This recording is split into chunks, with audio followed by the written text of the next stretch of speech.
Hello दोस्तों, आज है 24 मार्च 2025 दिन सोमवार का। हिंदी तिथि चैत्र कृष्ण दशमी। और आइए बात करते हैं आज के मुख्य समाचार, बड़ी खबरें, देश और दुनिया का ताजा अपडेट लेकर हाजिर हो गए हैं। आज का ये वीडियो भी बहुत ही ज्यादा स्पेशल होने वाला है। कई बड़ी बड़ी महत्वपूर्ण जानकारियां आप देखने वाले हैं। देश के अलग अलग राज्यों की ओर से, सरकारों की ओर से बड़े ऐलान किए गए हैं। वीडियो में आपको बहुत मजा आने वाला है। काम की बड़ी खबरें, अपडेट जानकारियां देखने वाले हैं। पूरा वीडियो आप ध्यान से आखिर तक जरूर देखते रहिएगा, है ना। तो बिना टाइम विलंब के शुरुआत करते हैं आज की पहली बड़ी खबर। सबसे पहले तो आपको बताएं कि आज है चैत्र मास की कृष्ण पक्ष की दशमी तिथि। और हर साल चैत्र मास की कृष्ण पक्ष की दशमी तिथि को दशा माता का व्रत किया जाता है। माता और बहनों के लिए जरूरी अपडेट है। दशा माता का ये व्रत माँ पार्वती जी को समर्पित है। और ये व्रत करने से 10 दिशाओं से आपके घर में धन धान्य और सुख शांति समृद्धि की बढ़ोतरी होती है। दशा माता के इस व्रत में एक समय का भोजन किया जाता है और कई जगह पर इस दिन पूरा उपवास भी रखा जाता है, यानी बिना नमक का भोजन किया जाता है। सुहागिन महिलाएं इस व्रत को जीवन भर रखती हैं और इस व्रत का उद्यापन भी नहीं होता है। इस व्रत में पीपल के वृक्ष की पूजा की जाती है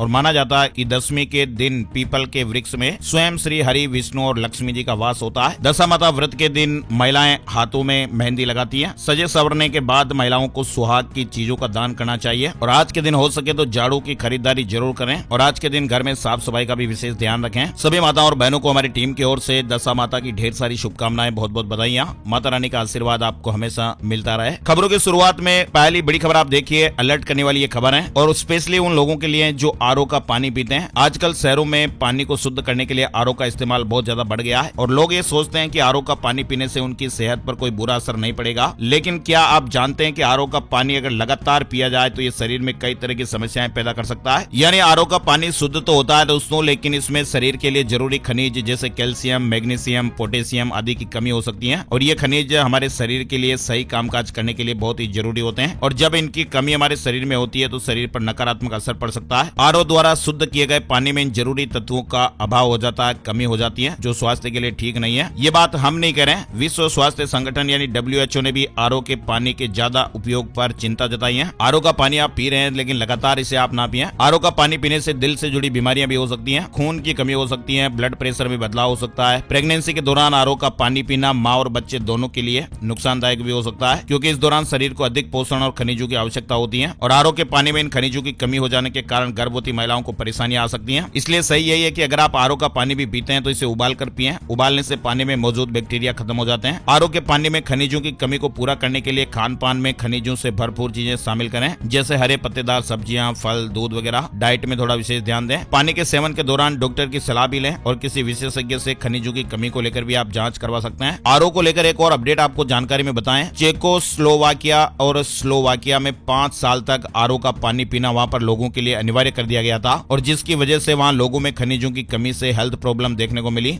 आरओ का पानी पीने से शरीर को मिनरल्स नहीं मिले और लोगों को शरीर में दर्द, थकान, याददाश्त में कमी की शिकायतें भी होने लगी। आरओ सिस्टम पर अभी हाल ही में एक वेबिनार में विशेषज्ञों ने आगाह किया कि रिवर्स ऑस्मोसिस यानी आरओ फिल्टर किया गया पानी पीने के लिए हेल्दी ऑप्शन नहीं है। एक्सपर्ट ने कहा कि आम धारणा के विपरीत आरओ का पानी हेल्थ रिस्क पैदा कर सकता है। चलिए बड़ी खबर देखिए, आज 24 मार्च का दिन है और बैंक खुलेंगे, क्योंकि पहले आपने कई सारी ऐसी खबरें देखी होगी कि 24 और 25 को बैंक कर्मचारियों की हड़ताल, लेकिन हड़ताल को लेकर अपडेट आ चुका है। 24 और 25 मार्च को बैंक खुलेंगे, हड़ताल फिलहाल स्थगित हो गई है। 9 बैंक कर्मचारी संघों के एकीकृत निकाय United forum of bank unions ने 24 और 25 मार्च को हड़ताल का आह्वान किया था, लेकिन वित्त मंत्रालय से बातचीत में आश्वासन मिल गया है और फिलहाल आज और कल की जो बैंक हड़ताल थी वो टल गई है। अच्छा, इसके अलावा आज से ही दिल्ली विधानसभा का बजट सत्र भी शुरू हो रहा है। बीजेपी सरकार को घेरने की तैयारी में आम आदमी पार्टी। दिल्ली विधानसभा का बजट सत्र आज 24 मार्च से शुरू हो रहा है। वहीं दिल्ली सरकार ने एक बड़ा फैसला लिया है। हाउसिंग सोसाइटी में महिलाएं अपने उत्पाद बेच सकेंगी, मंत्री जी ने ऐलान किया। सहकारिता मंत्री रविंद्र इंद्राज सिंह का कहना है कि दिल्ली की 2000 से अधिक हाउसिंग सोसाइटी में स्वयं सहायता समूह की बहनों की ओर से बनाए गए उत्पादों की बिक्री के लिए स्टोर खोले जाएंगे। इससे जरूरतमंद महिलाओं का आर्थिक स्वावलंबन होगा और इसके लिए दिल्ली के कोऑपरेटिव बैंकों के द्वारा महिलाओं को आर्थिक मदद भी दी जाएगी। और वक्फ संशोधन विधेयक के खिलाफ देशव्यापी आंदोलन की तैयारियां भी हो रही हैं। मुस्लिम पर्सनल लॉ बोर्ड ने इस तरह का ऐलान किया है। पटना और विजयवाड़ा में पहले चरण में धरना दिया जाएगा। पटना में 26 मार्च और विजयवाड़ा में 29 मार्च को प्रदर्शन होगा। वक्फ संशोधन बिल के खिलाफ देश भर में मुस्लिम संगठन विरोध कर रहे हैं और इसी बीच मुस्लिम पर्सनल लॉ बोर्ड ने इस बिल के विरोध में देशव्यापी आंदोलन शुरू करने का ऐलान कर दिया है। AIMPLB ने कहा है कि 17 मार्च को दिल्ली में हुए प्रदर्शन के बाद अब देश भर में हम आंदोलन करेंगे। वहीं देखिए, किसान भाइयों का 28 मार्च को देशव्यापी प्रदर्शन। पंजाब पुलिस के एक्शन के खिलाफ SKM ने आह्वान किया है। संयुक्त किसान मोर्चा SKM ने 28 मार्च 2025 को देश भर में जिला स्तर पर विरोध प्रदर्शन का आह्वान किया है और ये प्रदर्शन पंजाब में किसानों पर हो रहे पुलिस के दमन के खिलाफ किया जाएगा। साथ ही अपडेट खबर देखिए, उत्तर प्रदेश में भारतीय जनता पार्टी की ओर से एक देश एक चुनाव अभियान चलाया जाएगा और इस कार्यक्रम के जरिए लोगों को देश में एक साथ चुनाव होने के फायदे गिनाए जाएंगे। बीजेपी की ओर से प्रबुद्ध जनों के बीच इसको लेकर चर्चा का आयोजन किया जाएगा। साथ ही आपको बताएं, केंद्र सरकार ने एक बड़ा फैसला लिया है। सरकारी भर्तियों के लिए अब एक ही वेबसाइट होगी, एक ही पोर्टल होगा। ऐसे में चयन प्रक्रिया में तेजी आएगी। सरकारी नौकरी की चाहत रखने वाले उम्मीदवारों के लिए राहत भरी खबर है। अब केंद्र सरकार सभी सरकारी भर्तियों के लिए सिंगल जॉब एप्लीकेशन पोर्टल शुरू करने जा रही है। भर्ती प्रक्रिया में सुधार के लिए बड़ा कदम होगा। साथ ही हरियाणा से एक बड़ी खबर देखिए, अश्लील और गन कल्चर को बढ़ावा देने वाले सभी गानों पर बैन लगाया जाए। हरियाणा की खाप पंचायतों ने इस तरह से मांग की है। सुप्रीम कोर्ट ने जज के घर पर जले हुए केस की तस्वीरें और वीडियो जारी किया। सुप्रीम कोर्ट ने दिल्ली हाई कोर्ट के जस्टिस यशवंत वर्मा के आवास पर अनगिनत नकदी मिलने के मामले की गहन जांच की जरूरत बताई है। सीजेआई खन्ना ने दिल्ली हाई कोर्ट के चीफ जस्टिस से जस्टिस वर्मा से स्पष्टीकरण मांगकर विस्तृत रिपोर्ट भेजने को कहा है। कॉल डिटेल रिकॉर्ड की जांच के आदेश भी दिए गए। फिलहाल सुप्रीम कोर्ट ने अपनी वेबसाइट पर जस्टिस यशवंत वर्मा के घर मिले केस के फोटो और वीडियो को भी अपलोड कर दिया है। वहीं तस्वीरों और वीडियो आ जाने के सबूतों के बावजूद भी जस्टिस वर्मा खुद को निर्दोष बता रहे हैं। वो कह रहे हैं कि फंसाने की साजिश है। चलिए बड़ी खबर उत्तर प्रदेश के मेरठ से आ रही है। मेरठ में सौरभ हत्याकांड से जुड़ा अपडेट है। जेल में मुस्कान और साहिल बेचैन दिखाई दे रहे हैं। 4 दिन से नशा नहीं मिलने से उनकी हालत खराब हो रही है, परेशान बताए जा रहे हैं। वहीं खबर है कि मुस्कान का प्रेगनेंसी टेस्ट भी होगा। जेल अस्पताल के डॉक्टरों ने उनका चेकअप भी किया है, काउंसलिंग भी की है। बड़ी खबर देखिए, सुप्रीम कोर्ट में भी एआई की एंट्री, 18 भाषाओं में फैसले ट्रांसलेट होंगे। केंद्रीय मंत्री अर्जुन राम मेघवाल ने राज्यसभा में यह जानकारी दी है कि सुप्रीम कोर्ट में संविधान पीठ के मामलों में एआई की मदद से मौखिक दलीलों को ट्रांसक्राइब किया जा रहा है। अब एआई और मशीन लर्निंग तकनीकों का उपयोग भी किया जा रहा है। हालांकि सरकार ने स्पष्ट किया कि न्यायिक फैसले लेने में एआई की कोई भूमिका नहीं होगी। फिलहाल इसका उपयोग केवल संविधान पीठ की सुनवाई के दौरान ट्रांसक्रिप्शन और अनुवाद के लिए किया जा रहा है। नागपुर में सभी जगह से कर्फ्यू हटा दिया गया है। फडणवीस ने कहा कि शहर में पूरी तरह शांति है, दोषियों को बख्शा नहीं जाएगा। महाराष्ट्र के नागपुर में 6 दिन पहले हुई हिंसा के बाद रविवार को शहर के बाकी 4 इलाकों से भी कर्फ्यू हटा लिया गया। घरेलू हवाई यात्रियों की संख्या फरवरी में 11% बढ़ी है। 11.04% बढ़कर 140.44 लाख हो गई है। वहीं आपको बताएं, भारत में सोने की बढ़ती मांग और खनन क्षेत्र में निवेश की संभावनाओं को देखते हुए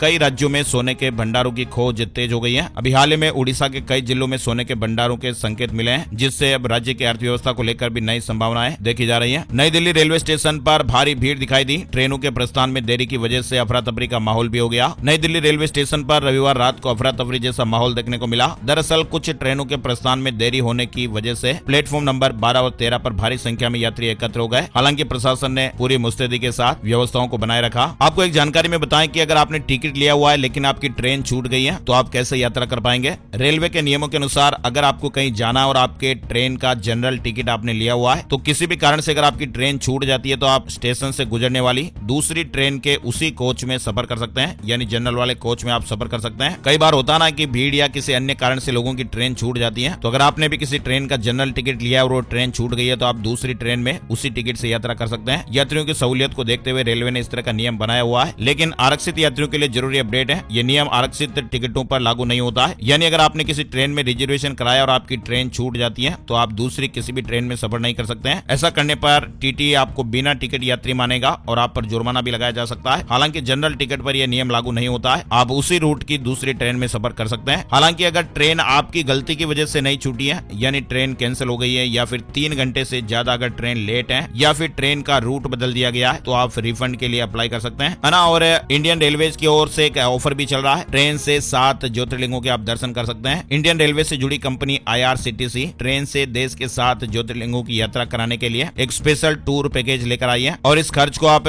यात्री किस्तों में या EMI के जरिए भी चुका सकते हैं। 11 अप्रैल से इस टूर की शुरुआत होगी। भारत गौरव ट्रेन के माध्यम से यात्रा कर पाएंगे। 11 अप्रैल से यात्रा चालू होगी, 22 अप्रैल 2025 तक चलेगी। ये टूर पैकेज 11 रातों और 12 दिन का रहने वाला है। IRCTC की ऑफिशियल वेबसाइट पर आपको इसकी पूरी डिटेल मिल जाएगी। चलिए बड़ी खबर देखिए, पाकिस्तान में 18 जिलों के सीवेज और सैंपल में पोलियो वायरस पाया गया है। इस साल पोलियो के वहां 6 मामले मिल चुके हैं और पिछले साल 74 मामले दर्ज किए गए थे। वहीं डोनाल्ड ट्रंप की धमकी से कनाडा में राष्ट्रीय संकट, 7 महीने पहले ही चुनाव होंगे। डोनाल्ड ट्रंप की धमकी और ट्रेड वार से कनाडा में राष्ट्रीय संकट जैसा माहौल हो गया है और ऐसे में रविवार को कनाडा के कार्यवाहक प्रधानमंत्री कार्नी ने बड़ी घोषणा कर दी है कि देश में चुनाव 7 महीने पहले ही 28 अप्रैल को होंगे। कनाडा से जुड़ा अपडेट है। इधर देखिए, दक्षिण कोरिया के जंगलों में भीषण आग लग गई। कई शहरों तक आग की लपटें पहुंच गई हैं। सरकार ने वहां इमरजेंसी लगा दी है। भगोड़े हीरा कारोबारी मेहुल चोकसी को भारत लाने की तैयारी। पत्नी के साथ बेल्जियम में 13,850 करोड़ रुपए के घोटाले का आरोप है। इजरायली हवाई हमले में हमास के पॉलिटिकल लीडर की जान चली गई है, पत्नी की भी जान चली गई। इस जंग के 17 महीनों में गाजा में 50,000 लोगों ने जाने गंवा दी है। इजरायल के हवाई हमले में हमास के टॉप पॉलिटिकल लीडर सलाह अल बरदा विल और उसकी पत्नी की जान चली गई। हमास ने रविवार को इस बात की पुष्टि की।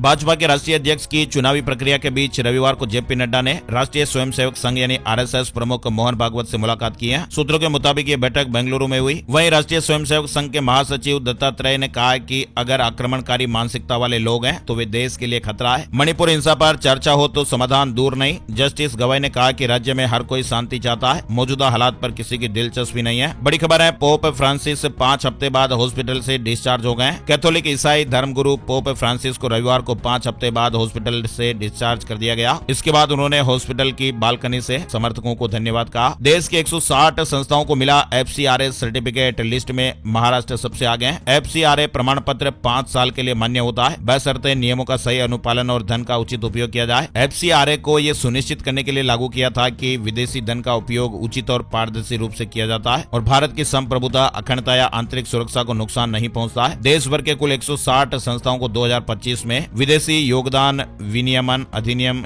FCRA प्रमाण पत्र प्रदान किया गया है। इससे अब उन्हें कानूनी रूप से विदेशी धन प्राप्त करने की अनुमति मिल गई है। उत्तर प्रदेश के 7 संस्थान भी इसमें शामिल हैं। 21 संस्थाओं के साथ तमिलनाडु दूसरे नंबर पर है और महाराष्ट्र के 25 संस्थाओं को यह सर्टिफिकेट मिला है। चलिए, इसके अलावा यूजीसी ने फर्जी डिग्री को लेकर एक जरूरी नोटिस भी जारी किया है। यूजीसी की वेबसाइट पर फर्जी यूनिवर्सिटियों की लिस्ट जारी हो गई है। आजकल तो बहुत सारी यूनिवर्सिटियां हो गई है, तो ऐसे में कहीं ऐसा नहीं हो जाए कि आप जिस यूनिवर्सिटी में एडमिशन ले रहे हैं वो यूनिवर्सिटी फर्जी हो, तो यूजीसी की वेबसाइट पर आप वो डिटेल चेक कर सकते हैं। इसके अलावा ये खबर हमने आपको पहले भी बताई थी, 1 अप्रैल से काम नहीं करेगा इन लोगों का यूपीआई, गूगल पे, पेटीएम, फोन पे। जी हाँ, ऐसे यूजर जिनके मोबाइल नंबर लंबे समय से एक्टिव नहीं है तो उनकी यूपीआई सेवाएं अब 1 अप्रैल से बंद कर दी जाएगी। इसके अलावा अगर आपने अपना मोबाइल नंबर बदल दिया है और नए नंबर को आपने बैंक में अपडेट नहीं किया है तो भी आपकी यूपीआई सेवाएं बंद हो सकती है। तो अगर आप भी ऑनलाइन पेमेंट ऐप इस्तेमाल करते हैं तो ये खबर जरूरी है। एनपीसीआई ऐसे यूपीआई आईडी को बंद करने जा रही है जिन लोगों के मोबाइल नंबर बैंक रिकॉर्ड में एक्टिव नहीं है। हरियाणा बोर्ड परीक्षाओं का मूल्यांकन 2 अप्रैल से शुरू होने जा रहा है। गृह जिले में नहीं लगेगी टीचर्स की ड्यूटी, कमेटी का गठन कर दिया गया है, समय से रिजल्ट आएगा। वहीं किसान नेता डल्लेवाल पटियाला के अस्पताल में शिफ्ट कर दिए गए हैं, पहले जालंधर के हॉस्पिटल में थे। पीएम आवास योजना को लेकर भी बड़ा अपडेट आया है। हरियाणा के लोगों को जल्द ही तोहफा मिलने वाला है, सर्वे शुरू हो गया है। इसके अलावा पात्र परिवार खुद भी विभाग द्वारा पंजीकृत सर्वेयर या सेल्फ सर्वे में हिस्सा ले सकते हैं। हरियाणा में व्यापारियों के लिए वन टाइम सेटलमेंट स्कीम लागू की गई है। 1 लाख से ज्यादा टैक्स का ब्याज और पेनल्टी माफ हो जाएगी। सीएम ने कहा कि 7 अप्रैल से आवेदन लेंगे। जीएसटी के लिटिगेशन में सालों से फंसे व्यापारियों के लिए स्कीम 3 कैटेगरी में बनाई गई है। पहली कैटेगरी में 1 लाख से 10 लाख, दूसरी में 10 लाख से 10 करोड़ और तीसरी में 10 करोड़ से ऊपर वाले टैक्स वाले जो व्यापारी हैं उनको शामिल किया गया है। और तीनों कैटेगरी में ब्याज और पेनल्टी को पूर्ण रूप से माफ करने की घोषणा की गई है। मध्य प्रदेश सरकार ने बड़ा फैसला लिया है, ऑर्गन डोनर के परिवार को आयुष्मान भारत योजना का लाभ मिलेगा। वहीं हरियाणा में देखिए, सीएम नायब सैनी ने 1.25 लाख कच्चे कर्मचारियों को फिर से बड़ी राहत दी है। विधेयक में बड़ा बदलाव हुआ है। हरियाणा सरकार ने राज्य के संविदा कर्मचारियों के लिए बड़ी खुशखबरी दी है। अब उन्हें 58 साल की उम्र तक नौकरी की सुरक्षा मिलेगी।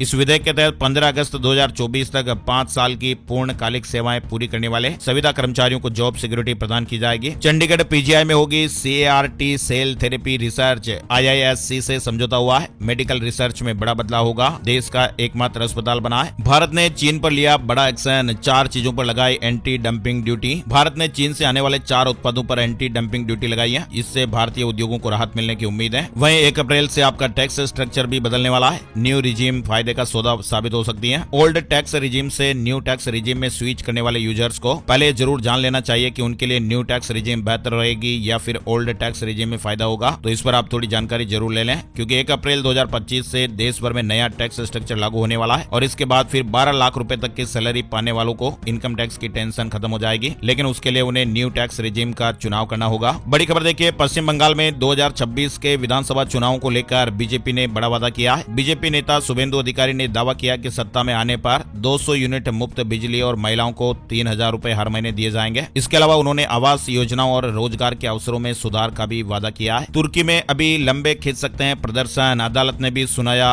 एर्दोआन की पसंद का फैसला। तुर्की में पिछले हफ्ते से विपक्षी नेता और इस्तांबुल के मेयर एक्रम इमामोग्लू की गिरफ्तारी के विरोध में प्रदर्शन जारी है और इमामोग्लू की परेशानी अदालत ने और बढ़ा दी है। अदालत ने इमामोग्लू को भ्रष्टाचार के आरोपों पर मुकदमे का नतीजा आने तक जेल में रखने का आदेश दिया है, जिसके बाद अब उनके समर्थन में होने वाले प्रदर्शनों के उग्र होने की उम्मीद जताई जा रही है। तुर्की से जुड़ा अपडेट है। और उत्तराखंड से जुड़ी बड़ी खबर है, उत्तराखंड में धामी सरकार के 3 साल के जश्न से रोजगार की 3 गारंटी भी है। मुख्यमंत्री पुष्कर सिंह धामी ने रोजगार, स्वरोजगार, छात्रों, संविदा कर्मचारियों से जुड़े कई मुद्दों पर महत्वपूर्ण घोषणाएं की है। मुख्यमंत्री धामी ने कहा कि प्रतियोगी परीक्षाओं की तैयारी कर रहे छात्रों और स्नातक डिग्री प्राप्त युवाओं को उत्तराखंड सरकार आर्थिक सहायता देगी। इसके अलावा 10 करोड़ रुपए तक के सरकारी कार्य प्रदेश के स्थानीय ठेकेदारों को ही दिए जाएंगे। झारखंड से जुड़ा अपडेट देखिए, केंद्र ने झारखंड समेत अन्य राज्यों को पीएम पोषण योजना के तहत बच्चों के मध्याह्न भोजन में खाद्य तेल के इस्तेमाल में 10% की कमी लाने का सुझाव दिया है। बच्चों में बढ़ते मोटापे और ओवरवेट की समस्या को देखते हुए सलाह दी गई है। रेलवे रिक्रूटमेंट बोर्ड आरआरबी की ओर से आरपीएफ कांस्टेबल भर्ती परीक्षा का आयोजन देश भर में निर्धारित परीक्षा केंद्रों पर 2 से लेकर 20 मार्च तक करवाया गया था। भर्ती परीक्षा में भाग लेने वाले लाखों अभ्यर्थियों के लिए अपडेट है। आज 24 मार्च 2025 को आंसर की, रेस्पॉन्स सीट और क्वेश्चन पेपर डाउनलोड करने के लिए उपलब्ध हो जाएंगे। 29 मार्च तक ऑब्जेक्शन दर्ज करने का मौका भी मिलेगा। वहीं देखिए, एनसीआर से वैष्णो देवी जाने वाले यात्रियों के लिए गुड न्यूज भी है। गाजियाबाद से जम्मू के लिए फ्लाइट शुरू हो गई है और इससे अब यात्रियों को जम्मू जाने के लिए दिल्ली एयरपोर्ट जाने की जरूरत नहीं पड़ेगी। 4 धाम यात्रा के लिए रिकॉर्ड पंजीकरण हो रहे हैं। 4 दिनों में 6 लाख के पार आंकड़ा पहुंच गया है। 4 धाम और हेमकुंड साहिब की यात्रा के लिए श्रद्धालु बड़ी संख्या में ऑनलाइन रजिस्ट्रेशन करा रहे हैं। 6 लाख से ज्यादा का आंकड़ा पार हो गया है। अभी केवल ऑनलाइन रजिस्ट्रेशन हो रहे हैं, ऑफलाइन पंजीकरण भी जल्दी शुरू होंगे। केदारनाथ धाम के लिए सबसे ज्यादा रजिस्ट्रेशन देखने को मिल रहे हैं। चलिए, बड़ी खबर पुणे से आ रही है। 1 अप्रैल से पुणे और पिंपरी चिंचवाड़ के ट्रांसपोर्ट में बड़ा बदलाव होने जा रहा है। उबर ऑटो रिक्शा जो है वो मीटर के अनुसार किराया लेंगे। ड्राइवर सरकार के अनुमोदित मीटर दरों के अनुसार ही किराया लेंगे। जम्मू कश्मीर विधानसभा में जीएसटी संशोधन बिल पेश किया गया है। ये विधेयक 2017 में लागू जीएसटी अधिनियम में कई बड़े बदलाव लाने जा रहा है, जिसमें ऑनलाइन गेमिंग, वर्चुअल एसेट्स और सीएसआर गतिविधियों समेत कई नए क्षेत्र इसमें शामिल किए गए हैं, जिन पर अब टैक्स लगेगा। विधेयक में ऑनलाइन गेमिंग पर भी टैक्स लगाने का प्रस्ताव है। कानपुर वालों के लिए बड़ी खुशखबरी है।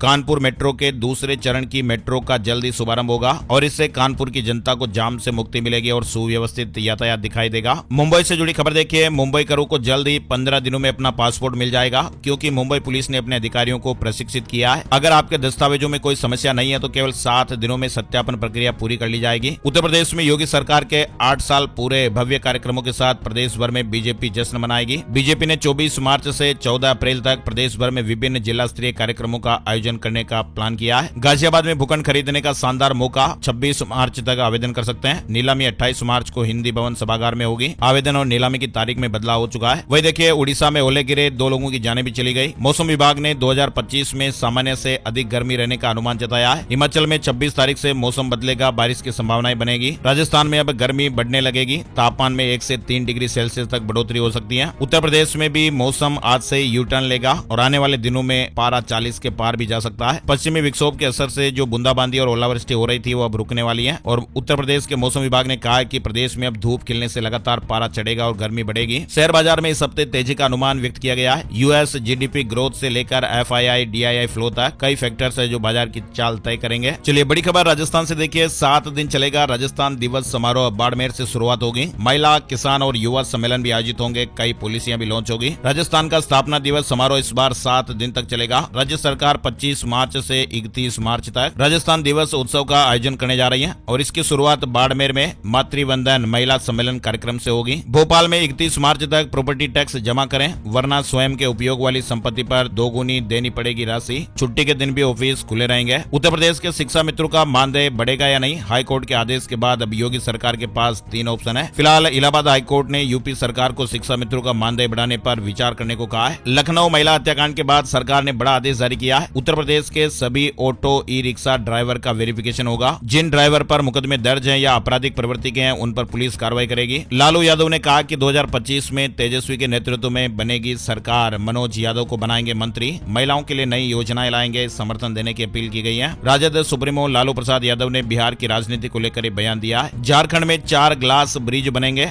जगह फाइनल हो गई है। हेमंत सरकार ने भी मंजूरी दे दी है। झारखंड में 3 जगहों पर ग्लास ब्रिज बनने जा रहा है। झारखंड सरकार ने पतरातू दसम नेतरहाट में ग्लास ब्रिज बनाने की मंजूरी दे दी है। नेतरहाट में 2 ग्लास ब्रिज बनेंगे, एक मैग्नोलिया और दूसरा कोयल व्यू पॉइंट पर बनेगा। इंडियन नेवी की ओर से अग्निवीर, एसएसआर और एमआर पदों पर भर्ती निकाली गई है। नोटिफिकेशन के मुताबिक भर्ती के लिए आवेदन प्रक्रिया 29 मार्च से शुरू होगी, जो निर्धारित अंतिम तिथि 10 अप्रैल 2025 तक जारी रहेगी। बिहार से बड़ी खबर देखिए, मजदूरों के बच्चों के लिए नीतीश सरकार ने बड़ा काम कर दिया है। नई योजना से फायदा मिलेगा। असंगठित क्षेत्र के कामगार के बच्चों को पढ़ाई के लिए छात्रवृत्ति दी जाएगी। 11वीं और 12वीं के बच्चों को 25,000 रुपए छात्रवृत्ति मिलेगी। इस योजना के माध्यम से मजदूरों के प्रथम 2 संतानों को कक्षा 1 से स्नातकोत्तर व्यावसायिक शिक्षा और शोध के विद्यार्थियों को सहायता योजना के तहत छात्रवृत्ति मिलेगी। श्रम विभाग ने इसके लिए मजदूरों के बच्चों को चिन्हित करने के निर्देश दिए हैं। अरवल से जुड़ा अपडेट आप देख पा रहे हैं। बिहार पुलिस होमगार्ड के 15,000 पदों पर भर्ती का ऐलान भी हो गया है। आवेदन 27 मार्च से स्टार्ट होंगे। बिहार में पुलिस होमगार्ड के 15,000 रिक्त पदों को भरने के लिए भर्ती निकल गई है। वहीं बिहार में पंचायत उपचुनाव की तैयारियां भी अब तेज हो गई हैं। 15 मई के बाद तारीखों का ऐलान हो सकता है। चलिए आगे बढ़ते हैं। बड़ी खबर देखिए, एक बड़ी बात आपको बताते हैं। साल 2025 का जो पहला सूर्य ग्रहण और शनि का गोचर है वो एक ही दिन होने वाला है और ये घटना ज्योतिषीय दृष्टिकोण से बहुत ही महत्वपूर्ण मानी जा रही है। इस साल 2025 का पहला सूर्य ग्रहण 29 मार्च को लगेगा और इसी दिन शनि भी कुंभ राशि से मीन राशि में गोचर करेंगे। आज 24 मार्च सोमवार का राशि बल क्या कुछ कह रहे हैं सितारे, आइए आपको बताते हैं। आज सोमवार को मेष राशि के लोगों को रुका हुआ पैसा मिल सकता है। कर्क राशि वालों को नौकरी में विशेष काम मिल सकता है। सिंह राशि वालों की नौकरी में तरक्की के योग बन रहे हैं। वृश्चिक राशि के लोग कहीं पैसा निवेश करना चाह रहे हैं तो अच्छा दिन है। इस राशि के नौकरी पेशा लोगों से अधिकारी भी खुश रहेंगे। वहीं मकर राशि वालों का लंबे समय से रुका हुआ काम आज पूरा हो सकता है। कुंभ राशि वालों के लिए सुखद दिन रहने वाला है। धनु राशि वालों की नौकरी में स्थान परिवर्तन के योग है और इसके अलावा बाकी राशियों के लिए आज सामान्य दिन रहने वाला है। तो ये थे दोस्तों आज के मुख्य समाचार, बड़ी खबरें, हेडलाइंस और सुर्खियां, अपडेट। इस वीडियो को आप लाइक जरूर कीजिएगा और मोबाइल स्क्रीन पर जो आपको बीच में शेयर वाला बटन दिखाई दे रहा है इसे भी आप जरूर दबाइए। इस वीडियो को आप फेसबुक और व्हाट्सएप पर जरूर शेयर कर दीजिएगा। आपका लाइक और शेयर हमें बहुत ज्यादा मोटिवेट करता है, तो प्लीज आप वीडियो को लाइक और शेयर जरूर कीजिएगा, है ना। और एक और नई जानकारी और अपडेट वीडियो में फिर मिलेंगे। तब तक के लिए जय श्री राम, जय हनुमान।